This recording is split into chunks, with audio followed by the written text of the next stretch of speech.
นี้เป็นวันพระขอเชิญลดละอบายมุขทำจิตใจให้สงบสะอาดปราศจากสิ่งเศร้าหมองทั้งปวงเข้าวัดฟังธรรมแล้วไหว้พระสวดมนต์ตามสมควร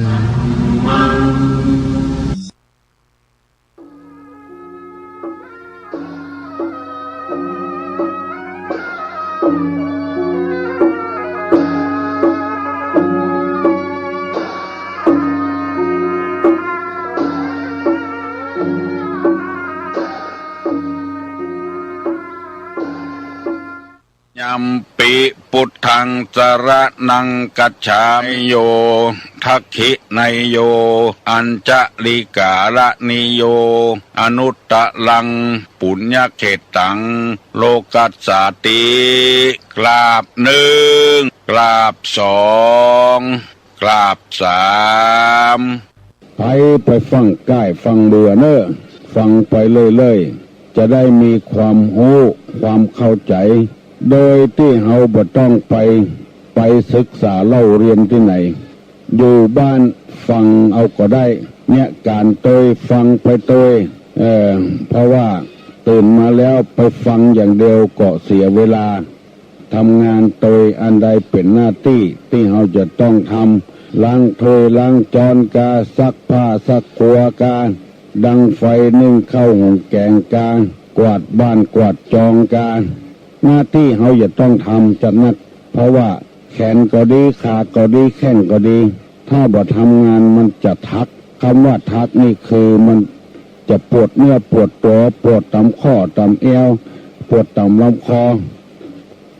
ออกกำลังไปตัวฟังไปตัวก็ได้ถึงสองอย่างร่างกายนี้เป็นเรื่องสำคัญอยู่ถ้าว่าแบบเนี้ยเวียกเนี่ยการมันก็จะทำให้เหมือนกับรถที่บัสตัดน้ำมันเครื่องบัดท่วมหัวเครื่อง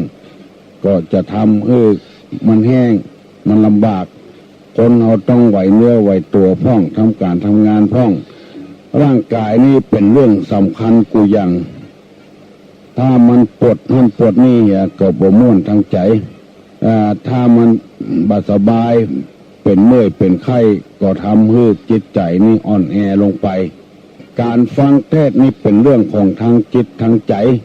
ไม่ใช่เรื่องของทางกายฟังไปก็จะเกิดความรู้จะได้เอาสุภาษิตมาเสนอให้พี่น้องทั้งหลายได้ฟังโบราณเพิ่นว่าอู้ฮือเปิ้นฮักยากนักจักหวังอู้ฮือเปิ้นจังกำเดียวก็ได้อันนี้หมายถึงการใจกำปากกำคอพิจารณาคนอู้คนนี้มันบัดใจเหมือนกับอู้กับต้นไม้อู้กับสิ่งสาราสัตว์และอู้กับคนบัดเต็มบาทเต็มแถบส่วนมากนี่คนเขาเต็มบาทเต็มแถบกันหมดได้ยินอย่างน้อยแล้วก็บ่ม่วนใจละตีนเลื่อยมือเลื่อยประตบประเสื่องมีละอ่อนหลายคนเคยมาหาตุลุงเปลี่ยนงานติ๊กเพราะจะใดเพราะว่าหัวหน้าคนงานน่ะอู้บ่ม่วนปากซัดปากขว้างนอกจากบัดใจคนไทยแล้วเป็นคนต่างประเทศแล้วยังบ่ปลอมาอู้ซัดอู้ขว้างใส่คนในประเทศตัวแถมเงินเดือนเท่าใดก็บ่ม่วนละกี่หมื่นกี่แสนกี่พันก็บ่ม่วนละเพราะว่าอู้บ่จ้างเปิ้นจึงว่าเหตุก่อนว่าจะให้คนชอบคนฮักเนี่ยหวังยากนักจักหวังพออู้กำไปกำเดียวให้เปิ้นจังกำเดียวก็ได้จังกันละบุบหัวกันตีหัวกันละแยกวัดแยกวากันก็มีเพราะคนมากี่คนกรรมการวัดเนี่ยการวัดจัดดีมีคนปากบดีคนเดียวบ่ได้ปากันออกกรรมการวัดทั้งหมดอันเนี้ยเป็นกรรมที่เป็นอมตะนี่แปลว่าบัดตายกรรมเป็นพิษเป็นภัยคนเราอยู่กับกันต้องอู้กันลงส่งกันปออู้กันม้วนบอกว่าผัวอู้กับเมียบอกว่าเมียอู้กับผัวเฮาจะว่าอย่างไปคืดใจก่อนกรรมที่เฮาว่าเนี่ยเฮาชอบก่อนเมื่อเฮาบ่ชอบคนอื่นมันก็บ่ชอบเหมือนกัน ที่เพิ่นว่าใจไพ่ใจเจ้าอยู่ที่เดียวกันไพ่นี่คือคนใจเจ้าก็คือเจ้าบ้านเจ้าเมืองเจ้าอยู่หัวเป็นผู้หลักผู้ใหญ่อยู่ห้อยที่เดียวกันวันนี้จะได้เอามนทินกูเตื้อนะเอามนทินเก้ามาอู้ให้ฟังวันนี้จะเอามนทิน4 ข้อเล่าให้ฟังเป็นธรรมะแล้วจำไว้เนอะตุลุงจะได้ถามว่าด้วยมนทิน4 ข้อมีอย่างพ้อง1การบะท่องบนเป็นมนทินของมนนี่ก็คือสวดมนต์การบะท่องบะบนบะท่องบะบนคือบะท่องไว้เป็นมนทินของมนการบำมันรักษาเป็นมนทินของเฮือนของเรือนความเกียจคร้านเป็นมนทินของผิวพรรณความพลั้งเผลอเป็นมนทินของคนเฝ้าอันนี้มนทิน4 อย่างที่1และก็ใน4 อย่างที่1มนทิน4 อย่างที่1การบะท่องบะบนบะอ่านบะเขียนเป็นมนทินของมนคาถาต่างๆคาถาต่างๆนี้จะต้องท่องเพื่อมันเข้าใจถ้าบะท่องเวลาใจมามันเป็นมนทินเป็นเครื่องแปดเปื้อนในมนนั้นถ้าเอาท่องเอาบนก็บ่เป็นมนทินต้องท่องมันอย่างจญะสนากตาพุทธาเจตังมราสวาหานังจตุชะจังมัตตาลาสังเยปิสุนรภัสสังคโรอัตถวินัยกาสเปเวตาไม่หังพุทโธรโมจโรสังโฆปฏิทิโตนี่อันนี้คาถาทินะเบงจรพังหงสังหัสสมาพินิมิตาสาวุตังคีเมฆลังอันนี้ก็ว่าพังหงพระพุทธเจ้าชนะมารต่างๆไปที่ไหนนี่ท่องพังหงนี่ดีการบำฮักบำมันรักษาเป็นมนทินของเฮือนในบ้านในจองต้องมันรักษาต้องพอต้องกอยบ่ฮื้อมันสกปรกสมมเปิ้นไปเปิ้นมาเปิ้นหูเปิ้นหันมันสะอาดสะอ้านตาผ้ากาครัวกาอันใดเป็นอันใดไว้เป็นที่เป็นตั้งของภัยของมันอันเตื้อก็อู้กันจนม่วนเนี่ยคบหาสมาคมกันจักดีโอ้ไปพอบ้านที่เปิ้นว่ากำอู้เหมือนผีสอน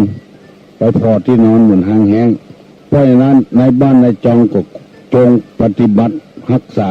ปัดกวาดเพี้ยวเก็บไว้เป็นอย่างอันใดไว้อันใดก็ฮือขยันมันเพียรมันเป็นมนทินเปิ้นมาหันและเปิ้นมาติมาเตียนมาพอมากอยมันเป็นความจริงยิ่งกว่าอย่างทั้งหมดจริงยิ่งกว่า2 บวก 2เป็น4 2 บวก 2เป็น4นี่ยังบ่แน่เด้อเพราะ3 บวก 1เป็น4ก็มีแต่ว่าคนที่บ่เพี้ยวบ่พัดโอ้เตื้อเฮาไปหันก็เป็นความจริงอย่างเพิ่นว่าแต่พกเนี่ยบ่เพี้ยวบ่พัดบ่กวาดเป็นมนทินน่ะเพิ่นดูแควนหัวบ้านหลังบ่เละบ่เล่นความเกียจคร้านเป็นมนทินของผิวพรรณความขี้ค้านนี่นะบ่อาบน้ำผิวพรรณวันนะบ่ดีบ่ซักผ้าบ่ซักครัวเหม็นกินตลอดถึงขี้ค้านเนี่ยเวียกเนี่ยการขี้ค้านกูยังผิวพรรณวันนะนี่เศร้าหมองบากเหื่อเฮืองอย่างเปิ้นอย่างต้านผ้าก็ผ้าผ่อนต้นสบายก็บางงามบดีความขี้ค้านเป็นมนทินของผิวพรรณและความพลั้งเผลอเป็นมนทินของคนเฝ้าบ้านเฝ้าจองกาไฟไหม้ในกาอย่างมื้อเนี้ยเพราะคนเฝ้าบ่เฝ้าจึงเป็นเหตุที่เป็นมนทินกันความพลั้งเผลอเป็นมนทินของคนเฝ้าแล้วมนทินอย่างที่2อย่างที่1นั่นก็คือการไม่ท่องบนเป็นมนทินของมนการไม่มันรักษาเป็นมนทินของเรือนการเกียจคร้านเป็นมนทินของผิวพรรณความพลั้งเผลอเป็นมนทินของคนเฝ้าแล้วมนทินอย่างที่2เป็นว่าอย่างนี้ความประพฤติชั่วเป็นมนทินของสตรีความตนีเป็นมนทินของผู้ให้บาปธรรมทั้งหลายเป็นมนทินทั้งในโลกนี้และโลกหน้าอวิชชาเป็นมนทินอย่างยิ่งอันนี้อย่างที่2ความประพฤติชั่วเป็นมนทินของสตรีเพราะฉะนั้นสตรีทั้งหลายจงพยายามรักษากายรักษาวาจารักษาใจ อย่าไปให้ประพฤติชั่วที่สังคมรังเกียจอันใดที่สังคมรังเกียจแล้วอันนั้นคือมลทินคือความชั่วพยายามหักห้ามจิตใจจะเป็นอย่างใดก็ตามบางทีก็เป็นคนหูเป็นเจ้าใหญ่ในโตแล้วไปกระทำอันใดที่มันผิดบ่มีไผยกย่องไปเล่นการพนันหรือดื่มสุราหรือไปมั่วสุมกับประจายอันนี้คือความชั่วทั้งนั้นที่สังคมเขามองเขาพอว่าเป็นความชั่วผู้หญิงทั้งหลายที่อยากบักให้เป็นมลทินคือเข้าตามซอกออกตามประตูตามที่เพิ่นปฏิบัติกันถ้าไปนอกฮีดนอกหอยนอกจารีตประเพณีที่ทำไว้เพิ่นถือกันแล้วว่าเป็นคนบดีอย่างในคนไทยเราปัจจุบันเนี่ยกั้วกวนกันไปเลยอันยังเป็นอย่างโมโหบางทีคนบดีมาก่อนก็ยกย่องว่าเป็นคนดีก็มีก็เลยบอกไว้เนื้อเชื่อใจกันเพราะฉะนั้นจึงขอฝากข้อนี้ไว้ให้กับกุลสตรีทั้งหลายความประพฤติชั่วเป็นมลทินของสตรีแล้วก็ความตนีเป็นมลทินของผู้ให้จะฮื้ออย่างไปก็เสียดายก็เลยเป็นมลทินไปอย่างเลยบ่ย่ามฮื้อเมื่อบ่ย่ามฮื้อก็เอาอย่างเดียวการที่เราเอานั้นน่ะเป็นมลทินติดตัวมีคนเล่าคนยายหัวบาปธรรมทั้งหลายเป็นมลทินทั้งในโลกนี้และโลกหน้าอวิชชาเป็นมลทินอย่างยิ่งอวิชชานี่คือความบ่ฮู้เป็นมลทินอย่างยิ่งคนดูแควนหัวคนใส่ร้ายปลายสีเพราะจังใดเพิ่นถึงเอาธรรมนี่มาเสนอเพื่อให้คนเฮานั้นมีความรู้โดยมันอ่านมันเขียนมันฟังอย่างกับพี่น้องทั้งหลายฟังเวลาเนี้ยเพื่อจะบ่ให้เป็นมลทินไผอู้อย่างมาก็มีความรู้เพราะว่าได้ฟังบางทีก็ลืมไปพ่องก็มียังดีกว่าการที่บ่ฮู้เห็นเลยอวิชชามาปิดบังตุลุงได้นำมาเสนอพี่น้องทั้งหลายมันธรรมะนี่อย่างที่เคยเล่าให้ฟังว่ามันเป็นของธรรมชาติมันเกิดมาอย่างใดมันเป็นอย่างนั้นกล้วยไต้ก็คือกล้วยไต้กล้วยไข่กับกล้วยไข่กล้วยข้าวก็คือกล้วยข้าวมันบ่ผิดธรรมชาติถ้ามันผิดธรรมชาติไปแล้วคืออย่างที่เคยอู้ฟังตัวเจ้าญี่ปุ่นมาอยู่วัดนี่ถามว่า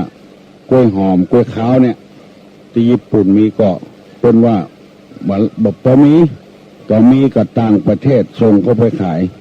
เนี่ยมันบอกหอมเหมือนเมืองไทยอันนี้กลิ่นโตมันหอมตัวคือมันผิดธรรมชาติมันหอมคนเฮาก็อย่างเดียวกันถ้าอยู่ตามหลักของธรรมชาติสมัครเป็นพ่อแล้วเป็นพ่อที่ดีที่สุดสมัครเป็นแม่ก็เป็นแม่ที่ดีที่สุดสมัครเป็นผัวสมัครเป็นเมียกันก็เป็นผัวที่ดีที่สุดเมียที่ดีที่สุดวัฒนธรรมประเพณีเป็นอยู่กันจังใดเขาก็อยู่กันอย่างนั้นเช่นพ่อเช่นแม่เช่นใดเช่นเบามาก็อยู่กันอย่างนั้นเคารพนับถือกันเป็นผัวเป็นเมียกันเป็นศรัทธาเป็นผู้เจ้าถ้าพอออกไปไม่ออกไปหันใส่ตู้เจ้าที่ผิดวัฒนธรรมอย่างที่เคยอู้กันลูกมาเจ้าไปเป็นบิณฑบาตกันไปบิณฑบาตกัน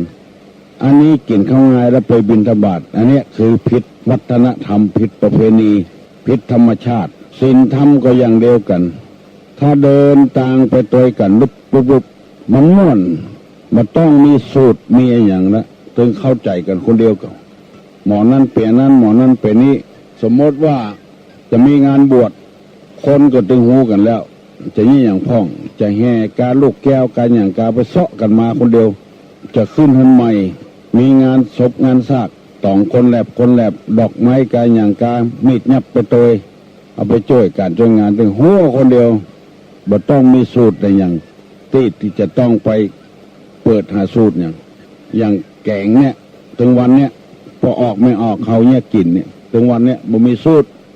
แยงน้ำหาเกลือพอเอาอันใดกวนใส่อันใดบ่กวนใส่พริกกี่แกนเกลือเท่าใดพ่อเอาคนเดียวพ่อเอากับผักปุ่นกับจีนปุ่น มันจับกันพอดีคนเฮาถ้าอยู่ตามศีลตามธรรมมันจับกันพอดีคืออู้กันลงทรงกันปออู้กันง่ายปฏิบัติธรรมร่วมกัน เพราะฉะนั้นตุลุงหันว่าธรรมะเนี่ยเป็นเรื่องของคนโดยตรงเอามาใส่จิตใส่ใจกันแล้วมันจะเข้าหากันได้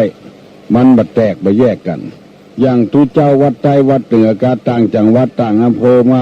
ปนิมนต์มาพร้อมกันสวดอย่างเดียวกันหมดทั้งที่บ่ได้ซ้อมกันต่างคนต่างอยู่ของไผของมันคนละจังหวัดเอามาสวดมนต์กันพร้อมกันหมดอันเนี้ยมันวัฒนธรรมประเพณีมันง่ายคนถ้ามีศีลมีธรรมร่วมกันแล้วมันรู้เรื่องอันใดดีทำอันใดบ่ดีทำถ้าบ่มีศีลบ่มีธรรมแล้วมันอู้ยากไว้ใจกันก็บ่ได้เอาอย่างวางไว้ไหนก็บ่ได้เผลอบ่ได้หมู่นี้เป็นต้นอย่างเขาอยู่ด้วยกันถึงวันเนี่ยเขาอยู่ม่วนมันได้มือกันได้ใจกัน